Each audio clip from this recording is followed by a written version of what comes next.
આજે રક્ષાબંધનનું પવિત્ર પર્વ અને આજના દિવસે તમામ બહેનોએ પોતાના ભાઈને રાખડી બાંધી હશે. આ વોલ ઉપર જે આ દ્રશ્યો જુઓ છો ને એ તમામ પરિવારનું દ્રશ્ય હશે, પણ આ દ્રશ્ય તમામ પરિવારોના એ દ્રશ્ય કરતાં અલગ છે, અનોખું છે, એક સામાજિક સંદેશવાળું છે. સમગ્ર ઘટનાક્રમ સમજજો, આપ ફૂલ સ્ક્રીને દ્રશ્યો પણ જોજો અને ઘટનાક્રમ સમજજો. આ ઋણાનુબંધ છે, અલગ પ્રકારનો આ કિસ્સો છે. અંગદાન કરનાર બહેનના ભાઈને રાખડી બાંધી છે.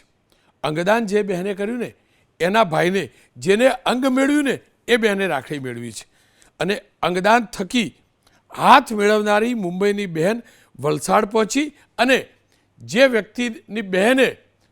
વ્યક્તિની બહેને એનો હાથ અંગદાન તરીકે આ બહેનને આપ્યો હતો ને એને પેલી બહેને ભાઈ માની અને પોતાના ભાઈની જેમ રાખડી બાંધી છે.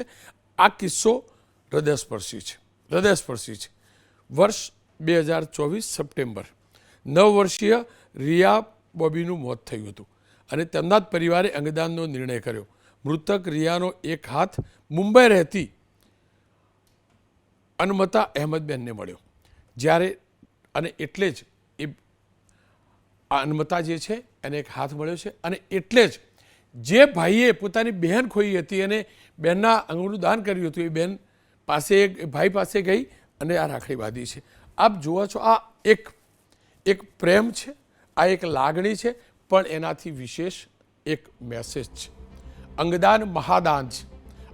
આપના પરિવારજનનું જ્યારે પણ આકસ્મિક મૃત્યુ થાય છે, બ્રેન્ડેડ થાય છે, ત્યારે તેના અંગોનું દાન કરી શકો છો અને અંગોનું દાન અનેકને જીવન આપનારું સાબિત થાય છે.